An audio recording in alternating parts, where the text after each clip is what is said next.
І я зараз з задоволенням надаю слово відомому правозахиснику, народному депутату України, опозиційному народному депутату Мустафа Джемілю.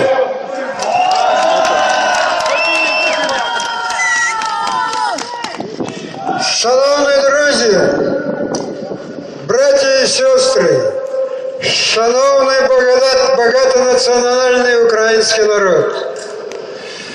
Я зараз выступаю перед вами не только как народный депутат от фракции «Батьковщина», но также как и полномочный представитель, избираемого всеми крымскими татарами высшего представительного органа нации Меджлиса крымско-татарского народа. Хочу вас заверить, что весь крымско-татарский народ, верный своим национальным традициям, был, есть и всегда будет с национально-демократическими силами Украины вместе с вами. За исключением, разумеется, нескольких тетушек, которые, к сожалению, есть и у нас. Их называют у нас себатушками. Их привезли сюда несколько десятков и самым бесстыдным образом вручили им в руки наши национальные флаги. За это им придется еще отвечать.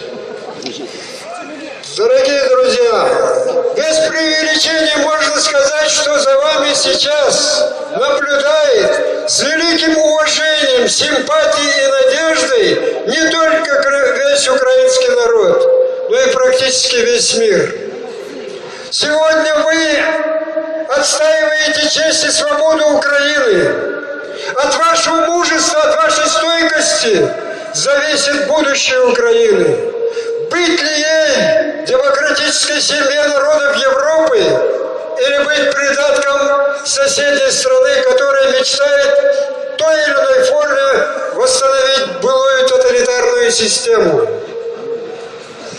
3 недели тому назад мы отмечали 80-ю годовщину Голодомора, чудовищного преступления, организованного кремлевским режимом, в результате которого самую страшную смерть от голода приняли свыше 5 миллионов наших соотечественников. Конечно, прошло много времени, но закройте глаза и представьте себе 5 миллионов трупов, и среди них не меньше 1,5–2 миллионов трупов детишек. Ради чего? А ради того, чтобы сломить стремление украинцев к своей национальной и экономической независимости. Или, как выражались кремлевские руководители, сломать хребет украинского национализма. Поэтому сегодня с нами и бессмертные души миллионов наших соотечественников, принявших мучительную смерть. Я глубоко благодарю всех политических деятелей Европы, Соединенных Штатов и Канады, которые оказывают моральную и всестороннюю поддержку европейскому курсу Украины, нашему Майдану. И очень надеюсь, что эта поддержка будет продолжаться.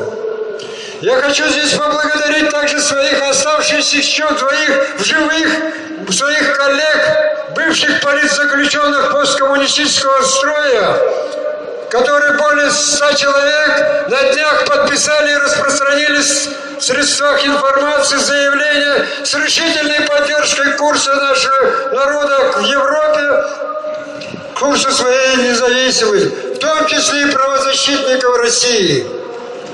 Очень отрадно, что здесь Майдан большинство составляет наша прекрасная молодежь, наше студенчество. Це означає, що майбутнє України в надійних руках. Слава нашій молоді! Слава Україні!